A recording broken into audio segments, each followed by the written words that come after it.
அஸ்ஸலாமு அலைக்கும் வரஹ்மத்துல்லாஹி வபரகாத்துஹு. அல்ஹம்துலில்லாஹி நஹ்மதுஹு வ நஸ்தஈனுஹு வ நஸ்தக்ஃபிருஹு வ நஊது பில்லாஹி மின் ஷுரூரி அன்ஃபுஸினா வ மின் ஸய்யிஆத்தி அமாலினா. மன் யஹ்திஹில்லாஹு ஃபலா முதில்ல லஹு வ மன் யுضلில்ஹு ஃபலா ஹாதிய லஹு. வ அஷ்ஹது அல்லா இலாஹா இல்லல்லாஹு வஹ்தஹு லா ஷரீக லஹு வ அஷ்ஹது அன்ன முஹம்மதன் அப்துஹு வ ரசூலுஹு அம்மா பஅத். கண்ணியத்திற்குரிய எல்லாம் வல்ல அல்லாஹு ஜல்ல ஷானஹு தஆலாவின் நல்லடியார்களே, அல்லாஹுவால் மிக உயர்வான இடத்தில் வைக்கப்பட்டிருக்கிற நபிமார்களாக இருந்தாலும் அவர்களுக்கு அல்லாஹ் எந்த ஒரு அதிகாரத்தையும் வழங்கவில்லை. மற்றவர்களைப் போலவே அவர்கள் பல பிரச்சனைகளை சந்தித்திருக்கிறார்கள், பல துன்பங்களை அனுபவித்திருக்கிறார்கள். அவர்கள் செய்த பல பிரார்த்தனைகள் அல்லாஹ் ஏற்றுக்கொள்ளாமல் நிராகரித்திருக்கிறான் என்ற விவரங்களை எல்லாம் கடந்த சில வாரங்களாக நம்ம பார்த்து வருகிறோம். அந்த தொடரில் மூசா நபி அவர்களை பற்றியும் அல்லாஹ் திருமறை குரானில் பல செய்திகளை சொல்லி காட்டுகிறான். குரானில் அதிகமாக பேசப்பட்டவர் மூசா நபி தான். அதிகமான இடங்களில் மூசா நபி அவர்களை பற்றி தான் அல்லாஹ் சொல்லி காட்டுகிறான்.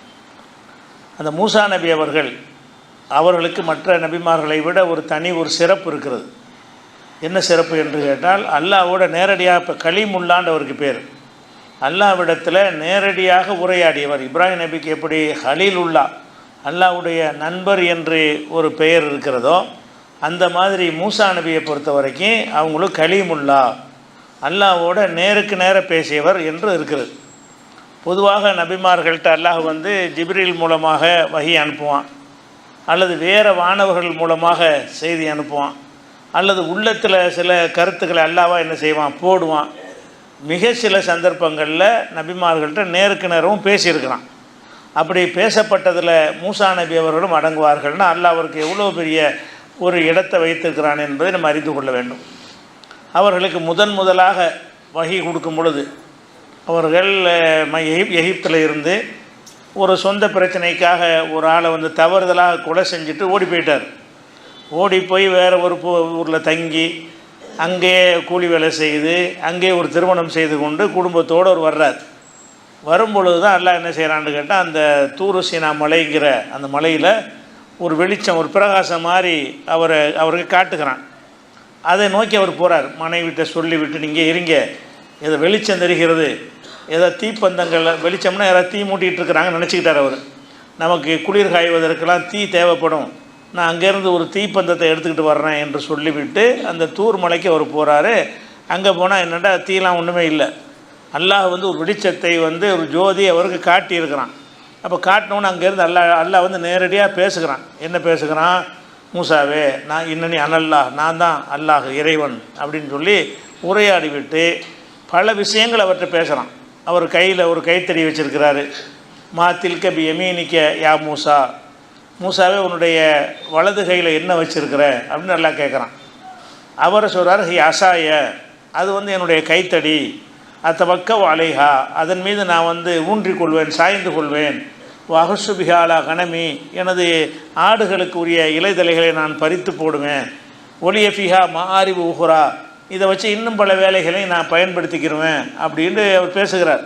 அப்போ இந்த அளவுக்கெல்லாம் மூசா நபியோடு அல்லாஹ் என்ன செய்கிறான், நேருக்கு நேர பேசி, உன்னை நான் தூதராக நான் தேர்ந்தெடுத்து கொண்டேன், உன்னை எதுக்கு இந்த இடத்துக்கு வரவழைத்தேன் என்று சொன்னால், உன்னை என்னுடைய தூதராக உன்னை தேர்ந்தெடுத்து அனக்தர்த்துக்க ஃபஸ்தமை டிமா யூஹார், சொல்லப்படுறத கவனமாக கேளு, நான் உன்னை தூதராக தேர்ந்தெடுத்து விட்டேன் என்று சொல்லிட்டு தான் ஃபிரௌனை போய் சந்திக்க சொல்லி அவன் அனுப்புகிறான்.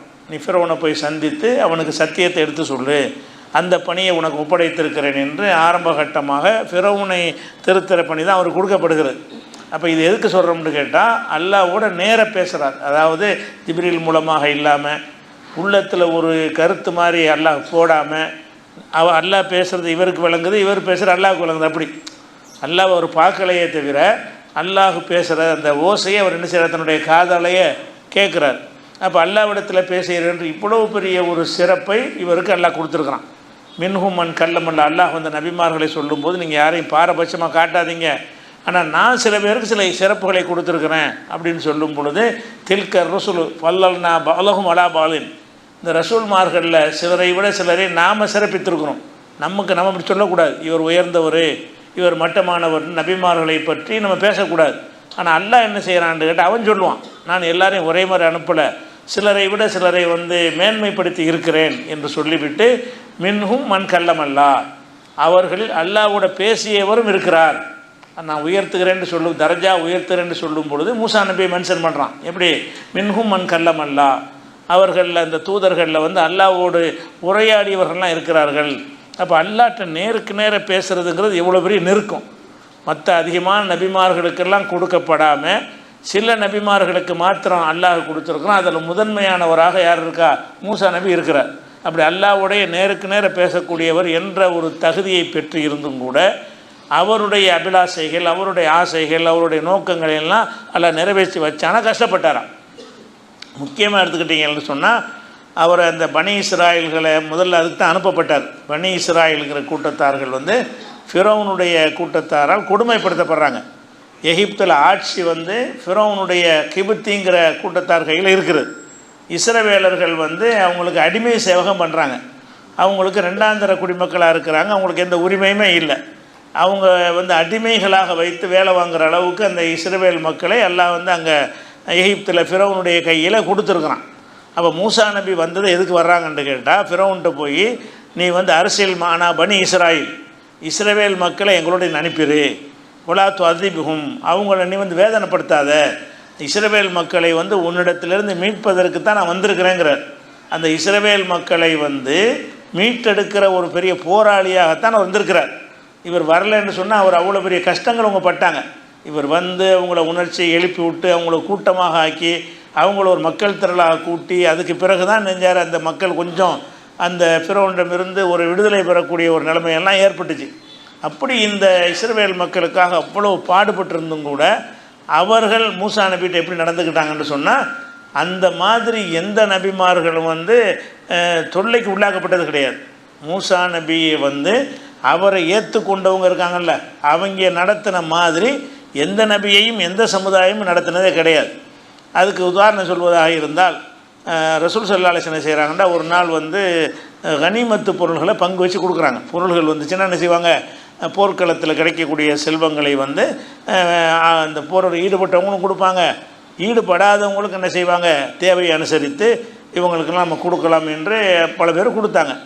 அப்படி கொடுக்கும்போது என்ன செஞ்சாங்கன்னா, சில அவங்களுடைய தியாகங்கள் அதையெல்லாம் பார்க்காம அவங்கள கொண்டு சில இஸ்லாத்துக்கு ஒரு முன்னேற்றம் இருக்கும் என்று சொன்னால் அப்படியான ஆட்களை கொஞ்சம் அதிகமாக கொடுத்தாங்க. பரம்பரையாக இருந்த அன்சாரிகளுக்கெல்லாம் கம்மியாக கொடுத்தாங்க, ஜாஸ்தியாக கொடுக்கல. வராதவனாக இருக்கிறான், இப்போ தான் நேற்று தான் வந்திருப்பான், அவனுக்கு கொஞ்சம் அதிகமாக கொடுக்குறாங்க. எதனால் கொடுக்குறாங்கன்னு கேட்டால், இவர்கள் இஸ்லாத்தில் ரொம்ப நாளைக்கு முந்தி இஸ்லாம் ஆழமாக உள்ளத்தில் பதிஞ்சவங்க. இவங்க கூட குறைய கொடுத்தாலும் அதனாலையெல்லாம் அவங்களுக்கு பெரிய அதிருப்தி வராது. இப்போ தான் வர்றாங்க இவங்க, அவங்களுக்கு பல நோக்கங்கள் உள்ளுக்குள்ளே இருக்கும். அவங்களுக்கு தக்க வைக்கிறதா இருந்தால் நம்ம நபி நல்லா கவனிக்கிறாங்க, இந்த இஸ்லாம் நம்மளை நல்லபடியாக பார்த்துக்கிறது என்பதற்காக வேண்டி ரசூல் ஸல்லல்லாஹு அலைஹி வஸல்லம் என்ன செய்கிறாங்கன்னா, அவங்களுக்கு கொஞ்சம் அதிகமாகலாம் கொடுக்குறாங்க. அப்போ அந்த கொடுக்குறதுல பார்த்துட்டு ஒரு ஆள் ரசூலுல்லாஹ்ட்ட எதிர்த்து கேள்வி கேட்குறாரு, நீங்கள் நியாயமாக வழங்கவில்லை. ரசூலுல்லாஹ் என்ன செய்கிறாருன்னு கேட்டால், நீங்கள் பங்கீடு நீதியாக இல்லைன்னு சொல்கிறார். இது புகாரியில் 3150 ஹதீஸில் இருக்கிறது. அப்போ ரசூலுல்லாவை பார்த்து அவர் ஒரு சஹாபி தான். அந்த சஹாபி என்ன செய்கிறாருன்னு கேட்டால், நீங்கள் நீதியாக பங்கிடவில்லைங்கிறார். ஆனால் மேலோட்டமாக பார்க்கும்போது அப்படியே தோன்றத்தான் செய்யும். என்கிட்ட எல்லாருக்கும் சமமாக கொடுக்காம நேற்று வந்தாலும் கொஞ்சம் அதிகமாகவும் முன்கூட்டியே வந்தாலும் கொஞ்சம் கம்மியாகவும் கொடுக்குறத ஒருத்தன் வெளியிலேருந்து பார்த்தான்னு சொன்னால், இது இன்னும் நியாயம் இல்லாமல் இருக்குது. நாங்கள் கஷ்டப்பட்டு சிரமப்பட்டு போரில் பங்கெடுத்துருக்குறோம், எங்களுக்கு கம்மி, அவங்க நேற்று தான் வந்திருக்கிறாங்க, அவங்களுக்கு அதிகமானு கேட்குறாங்கல்ல. அந்த ஒரு பார்வையில் அல்லாஹ்வுடைய ரசூல் செஞ்சால் சரியாக இருக்கும்னு பார்த்தா அநீதின்னு யாரும் சொல்ல மாட்டாங்க. இந்த பங்கீடை மட்டும் பார்த்தாங்கன்னு வைங்க, அந்த பங்கீடுடைய அளவை மட்டும் பார்த்தாங்கன்னு சொன்னால் இது நீதியற்ற ஒரு பங்கீடு என்று அவர்களுக்கு ஒரு ஆளுக்கு தோன்றுகிறது. அவர் என்ன செய்கிறாருன்னு, நீங்கள் நீதியாக பங்கிடலை, நீங்கள் இந்த கனிமத்து பொருளை கொடுக்கும் பொழுது நேர்மையாக நீதியாக பங்கிடப்படவில்லைன்னு நேருக்கு நேரம் எதிர்த்து கேட்குறார். அப்போ ரசூலுல்லாஹ் என்ன செய்கிறாங்கன்னா, ஃபமை யாதில் இதாலம் யாதில் இல்லாஹு ரசூலு, அல்லாஹ்வும் ரசூலும் நீதியாக இல்லைன்னா வேறு யாருப்பா நீதியாக இருப்பா? நீதி இல்லைன்னு யார்கிட்ட நீ சொல்கிற? அல்லாஹ் நீதி தவறுவானா? ரசூலாக அனுப்பப்பட்ட நான் நீதி தவறுவேனா? அல்லாஹ்வும் ரசூலும் நீதி தவறி விட்டார்கள் என்றால் வேறு யார் தான் நீதியாக நடக்க முடியும்? அப்படின்னு அவருக்கு பதில் சொல்கிறாங்க. அந்த நீதி என்னன்னு கேட்டால் இதான் நீதி. என்ன நீதி? அதாவது ஏற்கனவே வந்தவர்கள் வந்து உறுதிப்பட்டவர்கள், புதுசாக வந்தவர்கள் வந்து அவங்க பல நோக்கங்களோடு வந்திருப்பாங்க. அவங்களுக்கு அந்த உதவிகளை கொஞ்சம் அதிகமாக செஞ்சால் இங்கே தக்க வச்சுக்கிடலாம், இல்லைன்னா திரும்பி ஓடி போயிடுவாங்க. அவங்கள வந்து தக்க வைக்கிற இப்படின்னு சொல்லையில் ஒரு நியாயம் இருந்தால் அதை யாரும் அநீதின்னு சொல்ல மாட்டாங்க. தக்க காரணம் இருந்தால் கூட குறைய கொடுக்குற ஒரு ஆளுக்கு 2 பிள்ளை இருக்குது, ஒரு பிள்ளைக்கு 2 பிள்ளைக்கும் சமமாக கொடுக்காம ஒரு ஆளுக்கு 1 லட்சம் கொடுத்து ஒரு ஆளுக்கு 10,000 ரூபா கொடுத்தா என்ன சொல்லுவோம்? அநீதின்னு சொல்லுவோம். ஆனால் இந்த 1 லட்சம் கொடுக்கப்பட்டவர் ஊனமுற்றவராக இருந்து எதுவும் செயல்பட முடியாமல் இருந்து இந்த 10,000 கொடுத்தவர் வந்து உழைப்பாளியாக இருந்து அப்போ கூட கொடுத்தா அநீதின்னு சொல்லுவோமா? சொல்ல மாட்டோம். கூட கூட இருந்தாலும் ரீசன் இருக்குது. இந்த மகனுக்கு அதிகமாக கொடுப்பதற்கு தக்க காரணம் இருக்கிறது. ஏன்னா ஊனமுற்றவனாக இருக்கிறான், பலவீனமாக இருக்கிறான், உழைக்க தெரியாதவனாக இருக்கிறான், இவனை கொஞ்சம் அதிகமாக கொடுத்து நம்ம தான் தூக்கி விடணும், அந்த மகன் வந்து சொந்த காலில் நிற்கிறவனாக இருக்கிறான்ட்டு இப்படி ஒரு தந்தை பாரபட்சமாக நடத்தினால் தொகையை வச்சு பார்த்தா அநீதி மாதிரி தெரியும். அது என்ன 1 லட்சம், இது என்ன 10,000, அது அநீதியாக தெரியும். ரீசனோட பார்த்தீங்கன்னா அநீதி யாரும் சொல்ல மாட்டாங்க. எண்ணத்துக்காக வேண்டி அவர் 1 லட்சம் கொடுத்தாரு, எண்ணத்துக்காக வேண்டி இவனுக்கு 10,000 கொடுத்தாருன்னு காரணத்தை பார்த்தோம்னு சொன்னால் அந்த காரணத்தோடு இருக்கும் பொழுது இது அநீதின்னு சொல்ல மாட்டான். யார் ஒத்துக்குருவாங்க? ஆமாம், இப்போ உழைக்காதவனுக்கு, உழைக்க முடியாத ஊனமுற்றவனுக்கு கொஞ்சம் ஜாஸ்தி அவன் சம்பாதிக்க முடியாதுல்ல, அவனுக்கு நம்ம தானே தூக்கி விடணும் அப்படின்னு சொன்னோம்னு சொன்னால் அது அநீதியாக படாது. இவர் அப்படி சிந்திக்கலை. இந்த கேள்வி கேட்டவர் என்ன பார்க்குறாருன்னு கேட்டால் அந்த பங்கிட்ட அளவை தான் பார்க்குறாரு. இது என்ன கூட, இது என்ன கம்மி அப்படின்னு பார்த்து கேட்டுவிட்டார். அப்போ ரசூலுல்லாஹ் சொல்கிறாங்க, ரஹிமல்லாஹு மூசா, அல்லாஹ் வந்து மூசாவுக்கு அருள் செய்வானாக, ஃபக்கத் ஊதிய பி அக்ஸர மின் ஹாதா, இதுக்கு மேலே அவரை தொல்லைக்கு உள்ளாக்குனாங்க. நீங்கள் ஒரு அப்படி கேள்வி கேட்டீங்க, இது பெரிய மனசை பாதிக்குது.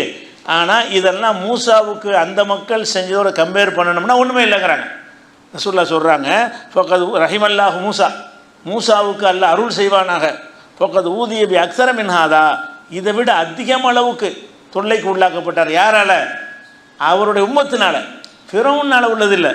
அவரை ஏற்று கொண்டிருந்தாங்கல்ல மக்கள், இஸ்ரவேலர்கள் முஸ்லீமாக இருந்தாங்கல்ல, அந்த மக்களாலேயே அவர் தொல்லைக்கு உள்ளாக்கப்பட்டார். இப்போ சபர, அவர் அனைத்தையும் சபர் செஞ்சு கொண்டார், பொறுமையை கையாண்டார், அவருக்கு அல்ல அருள் செய்வானாக அப்படின்னு சொல்லிட்டு மூசாவுக்கு செஞ்ச அந்த கொடுமை எண்ணி பார்த்து அதோட கம்பேர் பண்ணுவது இதெல்லாம் ஒன்றும் கிடையாது, நீதியாக பங்கிடலன்னு சொல்ல பெருசாக பாதிக்கும்ல, அந்த பெருசாக பாதிக்கிறத லைட்டாக ரசூலுல்லாஹ் எடுத்துக்கிறாங்க. எப்படி எடுத்துக்கிறாங்க? இதெல்லாம் பெரிய விஷயமா, இதுக்கு மேலே அவரை பண்ணியிருக்காங்க, மூசா நபியை பண்ணியிருக்கிறாங்கன்னு அவங்க சொல்கிறாங்க. அது எதுக்கு இது சொல்கிறோம்னு கேட்டால், மூசா நபி கஷ்டப்பட்டு ஒரு சமுதாயத்தை உருவாக்குறாங்க, அவங்க விடுதலைக்கே தான் அவங்க போராடுறாங்க. முக்கியமான கோரிக்கை அதுவாக தான் இருந்துச்சு. ஃபிரௌன்ட்டு போய் சண்டை போட்டது எதுக்கு தான் பண்ணுறாங்க? எதுக்கு இஸ்ராயேல் மக்கள்னு அநியாயம் பண்ணுகிறாய், அவர்களை அனுப்பிவிட்டு அவங்கள வந்து தொல்லைப்படுத்தாத, எல்லாரையும் மாதிரியான உரிமை அவங்களுக்கு கொடு என்று இவங்களுக்காக குரல் கொடுத்து இருக்கும்போது கூட அவங்க என்ன பண்ணாங்கன்னு கேட்டால் அவரை எல்லா வகையிலும் தொல்லைப்படுத்துவாங்க. மூசா நபியை வந்து ஒரு தலைவர் ஆயிடுச்ச, ஒரு தூதர் ஆயிடுச்ச, இவர் நமக்காக ஒரு மீட்சிக்காகத்தானே போராடுகிறாரு அப்படிங்கிறதெல்லாம் தூர எரிந்து விட்டு என்ன செய்வார்கள்னு கேட்டால் மூசா நபி எந்த அளவுக்கு மனவேதனைப்படுத்த முடியுமோ அந்த அளவுக்கு மனவேதனைப்படுத்தினார்கள் என்று எல்லாம் என்ன செய்கிறான், குர்ஆனில் ரசூலுல்லாஹ் வந்து சொல்லி காட்டுறாங்க. 3150 புகாரியில். அதை வந்து இன்னும் சொல்லப்போனால் குர்ஆனில் எல்லாம் சொல்லி காட்டுறான், நமக்கு கட்டளை எடுக்கிறான். யா அய்யுஹல்லதீன ஆமனு, நம்பிக்கை கொண்ட மக்களே, லா தகூனு கல்லதீன ஆதோ மூசா, மூசாவை தொல்லைப்படுத்தினார்களே அந்த மாதிரி நீங்கள் ஆகிராதீங்க. அல்லாஹ் சொல்கிறான், நம்ம சஹாபாக்களுக்கு சொல்கிறான், நீங்கள் அவருடைய உம்மத்தாக இருக்கிறீங்க, அவர் ஒரு நபியாக தான் இருந்தார், அவருக்கு சில உம்மத்துகள் இருந்தாங்க, அவங்க என்ன பண்ணாங்கன்னா அவர் ரொம்ப மனவேதனைப்படுத்தினாங்க. அவர்கள் மனவேதனைப்படுத்தின அளவுக்கு நீங்கள் செஞ்சிடாதீங்க, லாத்த கூணும், நீங்கள் ஆகி விடாதீர்கள், கல்லதீன ஆதவ் மூசா, மூசாவை தொல்லைப்படுத்தினார்களே அந்த மாதிரி நீங்கள் ஆகிவிடாதீர்கள். இப்போ பர்ராஹுல்லாஹு மிம்மா காலு, அவர்கள் சொன்ன பழியிலிருந்து அல்லாஹ் அவரை காப்பாற்றினான். ஓ கான ஐந்தல்லாஹி வஜிஹா, அல்லாவிடத்தில் அவர் மதிப்பு மிக்கவராக இருந்தார் என்று 33வது சூறாவில் 69வது வசனத்தில் அல்லாஹ் சொல்லி காட்டுகிறான். இந்த இடத்துல ஒரு கொஞ்சம் கூடுதல் விளக்கத்தை நம்ம தெரிஞ்சுக்கிறோம் இந்த வசனத்தை சொன்ன காரணத்தினால. அதாவது மூசா நபியை வந்து தொல்லைப்படுத்தினாங்க, இல்லை என்ன தொல்லைப்படுத்தினாங்க அப்படின்னு சொல்லி சில ஹதீஸுகள் இருக்குது. ஆனால் அந்த ஹதீஸை பார்த்தீங்கன்னா தொல்லைப்படுத்துறதுக்கு சம்மந்தமே இருக்காது. ஆனால் இந்த வசனம் அதுக்கு தான் இறங்கியதாக சொல்வார்கள். அது உண்மை கிடையாது. அது என்ன சம்பவத்தை சொல்லுவாங்கன்னு கேட்டால், மூசா நபியுடைய காலத்தில் இஸ்ரவேலர்கள் வந்து பொது இடங்களில் நிர்வாணமாக தான் குளிப்பாங்களாம். இஸ்ரவேல் மக்கள் ஒருத்தருடைய நிர்வாணத்தை ஒருவர் பார்த்து கொண்ட நிலையில் மறைக்க மாட்டாங்களாம், அந்த மாதிரி குளிப்பார்களாம்.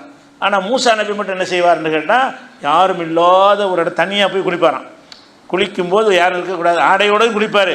அது ஆடையோடு குளித்தா கூட என்ன செய்யும், அதை கூட யாரும் பார்த்துடக்கூடாதுன்னு சொல்லி இவர் தனியான முறையில் போய் என்ன செய்வார், அவர் குளிப்பார்.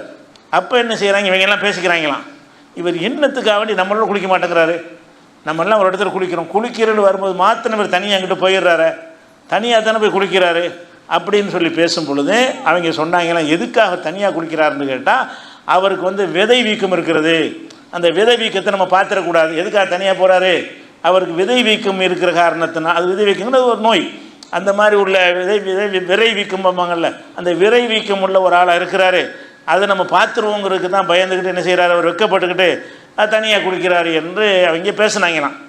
உடனே அல்லாஹ் என்ன செஞ்சாங்கன்னா, இதை நம்ம அவரை இந்த பழியை துடைக்கணும் என்பதற்காக வேண்டி அவர் ஒரு நாள் குளிச்சுக்கிட்டு இருக்கும் பொழுது ஆடையெல்லாம் உபரியான ஆடைகள்லாம் கலட்டி வச்சுட்டு ஒரு பாறையின் மீது வச்சுட்டு குளிக்கிறார். ஆற்றுலேயே குளத்தில் இறங்கி குளிக்கிறார். குளித்தவொன்னு என்ன செய்யுதுன்னா, அந்த பாறை அந்த ஆடையோடு உருண்டு ஓட ஆரம்பிக்குது. எந்த பாறையின் மீது அந்த ஆடையை வைத்திருந்தாரோ அந்த ஆடையோடு என்ன செய்யுது, ஓட ஆரம்பிக்குது. இவர் என்ன செய்கிறாரு, அந்த ஆடை இல்லாமல் போக முடியாத உபரி ஆடை கையில் இருக்குது அப்படின்னு என்ன செய்கிறாருன்னா, அந்த அரை நிர்வாணத்தோடு மேலே என்ன செய்கிறாரு, அதை விரட்டிக்கிட்டே போகிறார். அப்போ அந்த ஆடை எடுக்கிறக்காண்டி அந்த கல் உருண்டுக்கிட்டே போகுது, கல்லுக்கு மேலே அந்த ஆடை இருக்கிறது, அது உருண்டுக்கிட்டே போகுது. அப்போ இவர் போயிட்டு இருக்கும்போது அந்த மக்கள்லாம் பார்த்துட்றாங்க, இவருக்கு விதை வீக்கம் இல்லையே, சும்மா சாதாரணமாக ஓடி வர்றாரு, அந்த குறைபாடு இல்லைன்னு என்ன செஞ்சிட்டாங்க, அவங்க விலையும் கொண்டார்கள். அப்படின்றதுக்கு தான் இந்த வசனம் இறங்கியதாக புகாரி உட்பட பல நூல்களில் இது எழுதி வச்சுருப்பாங்க, இருக்குது. ஆனால் இது பொருத்தம் கிடையாது. ஏன்னு கேட்டால், ஒரு மனிதருக்கு விரை வீக்கம் வருவது எல்லாம் அவருடைய தகுதியை குறைக்காது. இதெல்லாம் நோய் தானே, ஒருத்தர் கை பெருசாக இருக்கும், ஒருத்தர் கால் பெருசாக இருக்கும், ஒருத்தர் விதை வீக்கமாக இருக்கும். இதுகள்லாம் ஒரு நுபுவத்தை பாதிக்காது. நுபுவத்தை எது பாதிக்கும், நேர்மை இல்லாமல் இருக்கிறது, ஒழுக்கம் இல்லாமல் இருக்கிறது, நல்ல செயல்கள் இல்லாமல் இருக்கிறது, கெட்ட பண்புகள் உள்ள இருக்கிறது, சில பாவமான காரியங்களை ஒரு பகிரங்கமாக செய்வது, இதுகளை ஒருத்தர் நபி செஞ்சார்னு சொன்னால் அது அவரை பாதிக்கும். ஏன்னா இப்போ நபியாக இருந்துக்கிட்டு இப்படி செய்கிறிய, நபியாக இருந்துக்கிட்டு விரை வீக்கம் இருக்கிறவனா கேட்பானா, நபியாக இருந்துக்கிட்டு களவான்ட்டார்னா கேட்பான், நீ நபியாக இருந்துட்டு களவான்ட்டிய, நபியாக இருந்துக்கிட்டு பொய் சொல்லிட்டிய, நபியாக இருந்துக்கிட்டு வட்டி வாங்கிட்டிய, நபியாக இருந்துக்கிட்டு அப்படி செஞ்சுட்டே சில பாவங்களை சொன்னால் அது கேட்க வேண்டி யாரும் கேட்பாங்க. ஒரு நபிங்கிறது மற்றவங்களை விட ஒரு மேம்பட்ட நிலையில் இருக்க வேண்டும். ஆனால் இதில் உள்ள சம்பவம் இந்த வசனத்திற்கு விளக்கம் என்று சொல்லி வரக்கூடிய அந்த ஹதீஸில் என்ன வருதுன்னு கேட்டால், இவங்க அவரை விரைவிக்கும் உள்ளவர்னு சொன்னாங்க, அந்த குற்றச்சாட்டிலிருந்து அல்லாஹ் அவரை காப்பாற்றி விட்டான்னு இருக்குது. விரை வீக்கம்ங்கிறது காப்பாற்ற ஒரு விஷயம், அது என்ன சொல்லிட்டு போகிறாங்களா, அதனால் என்ன, ஒரு மனிதனுக்கு விரை வீக்கம் இருந்துச்சின்னு சொன்னால் அவர் தாவ அது பாதிக்குமா, அவர் சொல்கிற ஹக்கான இந்த பிரச்சாரத்துக்கு அதுக்கு கெட்டது அமையுமா, இதுக்காக வேண்டி அவரை கேவலப்படுத்தி நிர்வாணமாக ஓட வச்சு ட்ரெஸ்ஸெல்லாம் எடுத்துகிட்டு போக விட்டு எல்லாரும் நிர்வாணமாக அவரை அப்படிலாம் எல்லாம் செய்யணுன்ற அவசியம் இருக்குதா, இல்லை. ஆனால் இந்த ஹதீஸை தான் எல்லா அறிஞர்களும் என்ன செய்வாங்கன்னு கேட்டால், இந்த வசனம் அதை தான் சொல்லுதுன்னுப்பாங்க. அவங்களாம் சொல்ல ஹதீஸில் புகாரில் அப்படி இருக்குது, புகாரி முஸ்லிம்லாம் இருக்குது. ஆனால் இதுக்கு பொருத்தம் கிடையாது. ஏன் பொருத்தம் கிடையாதுன்னு கேட்டால், இந்த இதில் உள்ள வசனத்தை பாருங்கள், யாய் கொள்ளது நாமனும், நம்பிக்கை கொண்டவர்களை, லாத்தக்கூனும் நீங்கள் ஆகக்கூடாது, கல்லதீன் ஆதோ மூசாவை வேதனைப்படுத்தினார்களே, மனவேதனைப்படுத்தினார்களே, அந்த மாதிரி நீங்கள் ஆகிவிடக்கூடாது. இப்போ பர்ராஹுல்லாஹும் இம்மா காலு, அவர்கள் சொன்ன பழியிலிருந்து அல்லாஹ் அவரை நீக்கினான். பர்ராண்டா நீக்குறது, பழியிலிருந்து நீக்குவது. பழியிலிருந்து நீக்குவதுனா என்ன அர்த்தம் என்று கேட்டால், இவர் மீது ஒரு பழி சுமத்தி இருக்கிறாங்க. மூசா நபியின் மீது எந்த அளவுக்கும் போயிருப்பாங்க, எந்த அளவுக்கு அந்த உம்மத்தை என்ன செய்வாங்க, அநியாயக்காரங்களாக இருந்தாங்க. மூசா நபியின் மீது ஒரு கொலை பழியோ வேறு என்ன ஒரு பழியோ ஒரு பாவம் செஞ்ச மாதிரி ஒரு பழியோ சுமத்தி இருக்கிறாங்க. அதைத்தான் இல்லை நீக்கினாங்க. நான் பர்ராஹுல்லாஹும் இம்மா காலு, அவர்கள் கூறியதை விட்டும் அல்லாஹ் அவரை நீக்கி வைத்தான். கான ஐந்தல்லாஹி வஜீஹா, அவர் அல்லாஹ்விடத்தில் மதிப்பு மிக்கவராக இருந்தார். இந்த சொல்லக்கூடிய குற்றச்சாட்டுக்குரியவராக இல்லைன்னு அது முடியுது. அப்போ மூசா நபி மதிப்பு மிக்கவராக இருந்தாரே தவிர அவருடைய மதிப்பை பாதிக்கிற எந்த காரியமும் அவர்கிட்ட இல்லை. ஆனால் இவங்க பொய் பழி சுமத்திருக்காரு. என்னென்னு இதில் சொல்லப்படலை, குரான்லேயும் சொல்லப்படல, ஹதீஸ்லையும் சொல்லப்படல. ஹதீஸ்லன்னா இந்த விஷயம் தான் சொல்லப்பட்டிருக்கு, இந்த விரை வீக்கம்ங்கிறது தான் சொல்லப்பட்டிருக்குது. ஏதோ ஒரு பழி சுமத்திருக்கிறாங்க. அந்த பழி எப்படிப்பட்ட பழியாக இருந்திருக்கிறது, அவருடைய கேரக்டரை பாதிக்கிற பழியாக இருந்திருக்கிறது. அவர் நபிக்கு தகுதியற்ற ஒரு காரியத்தை அவர் செஞ்ச மாதிரி அதை சொல்கிறாங்க. சில சஹாபாக்களுடைய கருத்தாக வேறு வருது. என்ன வருதுன்னு கேட்டால், அவர் கூட இருந்த ஒரு ஹாரூன் நபியை கொலை பண்ணிவிட்டார். 2 பேர் ஒரு மலைக்கு போனாங்க, ஹாரூனை கொலை இறந்து போயிட்டார், இவர் தான் கொலை பண்ணார்னு சொன்னாங்க. அதைத்தான் சொல்லுதுன்னு சில சஹாபாக்கள் சொல்லியிருக்கிறாங்க. அது ரசூலுல்லாஹ் சொன்னதாக இல்லை, அதை நம்ம அலட்சியப்படுத்திடலாம். ஆனால் இது மாதிரி உள்ளாதான் இருக்கணும்.